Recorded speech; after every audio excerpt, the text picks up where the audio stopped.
معاشرے میں جہاں شراب نوشی بہت زیادہ ہے، میری ماں اور میری بہنوں، معاشرے کے اندر بے پردگی نے بھی ایک غلط ماحول خراب کر دیا ہے۔ آج کل جلسے بھی اس سے محفوظ نہ رہے، جلسے ہوتے تو میلہ لگتا ہے، اور میلہ لگتا ہے تو نوجوان لڑکے اور لڑکیاں اس میلے میں جاتے ہیں، ان کی لپسٹک بھی ہوتی ہے، پردہ تو بنگال میں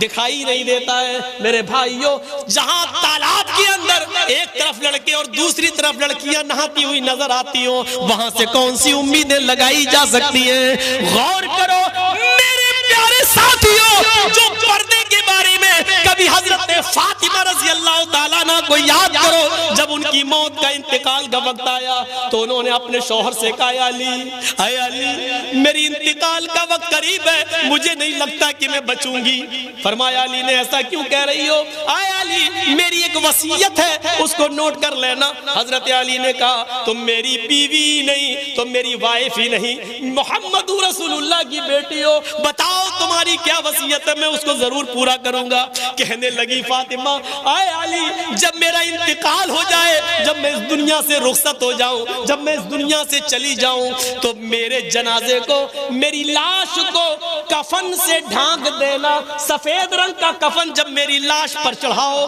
تو میری لاش کو میری چارپائی پر بٹھا کر جب قبرستان کی طرف لے کر جاؤ تو اے علی رات کے اندھیرے میں لے جانا، عشاء کی نماز کے بعد مجھے قبر میں دفنانا، دن کے اجالے میں دفن نہ کرنا، میری قبر کو دن میں، میری لاش کو دن میں نہ اتارنا قبر میں۔ حضرت علی نے کہا، اے فاطمہ ٹھیک ہے میں ایسا ہی کروں گا، لیکن رات میں ہی کیوں؟ دن میں اگر تمہارا انتقال جلدی ہو گیا اور جلدی دفن ہونے کی نوبت آ گئی تو تم رات کی وصیت کیوں کر رہی ہو؟ دن میں کیوں نہ دفن کروں، رات میں کیوں دفن کروں؟ تو حضرت فاطمہ کا جواب یہ تھا، میری ماں اس جواب کو سنو، میری بہنوں اس جواب کو سنو، اور میری قوم کی بیٹیوں اس جواب کو سنو، اور اپنے آپ پر ماتم کرو۔ آج جو تم ننگا ناچ ناچ رہی ہو، حضرت فاطمہ نے کہا، اے علی میں نہیں چاہتی ہوں کہ میرے مرنے کے بعد مجھے جو کفن پہنایا جائے، میں نہیں چاہتی ہوں کہ میری لاش کو جب چارپائی پہ اٹھا کے جنازہ آگے بڑھایا جائے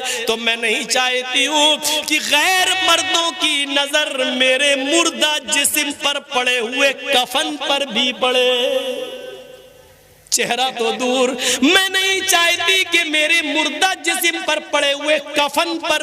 کسی غیر مرد کی نظر پڑے، میں نہیں چاہتی۔ یہ تھا محمد رسول اللہ کی بیٹی کا پردہ، یہ تھا محمد رسول اللہ کی بیٹی کا حال جو انتقال سے پہلے یہ وصیت کر رہی ہیں۔ وہ موبائل چلانے والی ہو سوچو، وہ فیس بک چلانے والی ہو سوچو، وہ واٹس ایپ پر الٹی سیدھی اور خوبصورت لڑکیوں کی فوٹو لگا کر نوجوانوں کو اپنے شکل و صورت سے بھڑکانے والی ہو سوچو، شاید تمہارے بارے میں اللہ کے نبی نے فرمایا ایسی عورتیں کبھی بھی جنت کے اندر داخل نہ ہوں گی، لا يدخلن الجنہ ولا یجدن ریحہا، جنت میں جانا تو دور جنت کی خوشبو بھی نہیں پائیں گی۔ میری بہنوں اپنے آپ کو سنبھالو، میری قوم کی بیٹیوں اپنے آپ کو سنبھالو۔ پورا مہاراشٹر میں آج دیکھ لو کتنی مسلمان لڑکیوں نے کورٹ میں اپلیکیشن دے دی ہے اور وہ غیر مسلم لڑکوں کے ساتھ آج نکاح کرنے کے لیے تیار ہیں۔ کتنی غیر مسلم،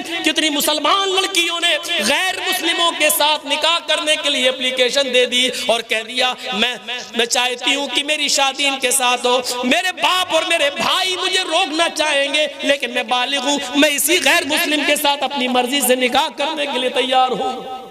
یہ اسی بے پردگی کا حال ہے، یہ اسی کالج اور یونیورسٹی میں لڑکوں کے ساتھ کو ایڈوکیشن لینے کا نتیجہ ہے۔ میری بہنوں اپنے آپ کو بچاؤ، میری قوم کی بیٹیوں، بہت بڑی سازش اس سیاسی حکومت اس موجودہ دور کی حکومت میں تمہارے خلاف رچی جا رہی ہے۔ کالجوں میں، اسکولوں میں لڑکوں کو جگہ، مسلم لڑکوں کو پڑھنے کے لیے ویکینسی نہیں دی جا رہی ہے، کہا جا رہا جگہ فل ہو گئی، اور لڑکیوں کو جگہ دی جا رہی ہے اور کہا جا رہا ہے کہ لڑکیوں کے لیے جگہ موجود ہے، لڑکیوں کے لیے اتنا کوٹا موجود ہے۔ وہ جانتے ہیں کہ جب لڑکیاں مسلمانوں کی ہمارے کالج میں اور اسکولوں میں آئیں گی اور ہمارے ہندو اور غیر مسلم لڑکوں کے ساتھ بیٹھ کر جب پڑھیں گی تو ظاہر ہے کہ آگ اور پیٹرول ایک جگہ رہ ہی نہیں سکتا ہے۔ محبت اور عشق کی آگ لگے گی، اور پھر یہ ہمارے بھائی ہمارے بیٹے ان لڑکیوں کو اپنی بہو بنا کر لائیں گے، اور پھر ان سے غیر مسلم بچے پیدا ہوں گے۔ میری بہنوں ان سازشوں کو ناکام کرو، میری قوم کی بیٹیوں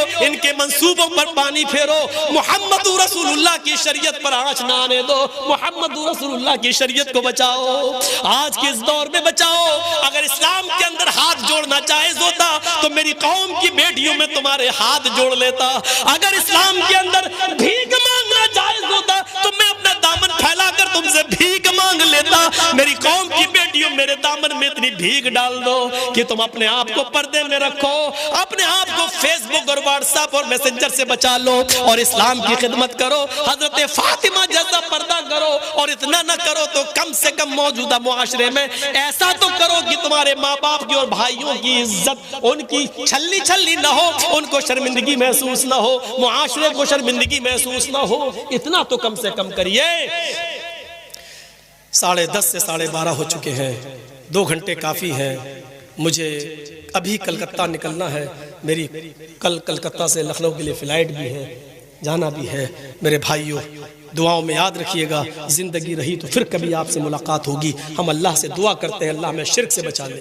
اللہ ہمیں ماں باپ کی خدمت کرنے کی توفیق عطا فرما، 5 وقت کی نماز کا پابند بنا لے، شراب نوشی سے ہمارے معاشرے کو پاک و صاف رکھتے، اور اے اللہ ہماری ماں بہنوں کو پردے کی توفیق عطا فرما۔ جب تک تو ہمیں زندہ رکھ، اسلام پر زندہ رکھنا، اور جب ہمارا خاتمہ ہو تو ایمان پر ہمارا خاتمہ فرمانا۔ وما علینا الا البلاغ المبین، وآخر دعوانا ان الحمد للہ رب العالمین۔ السلام علیکم ورحمۃ اللہ وبرکاتہ۔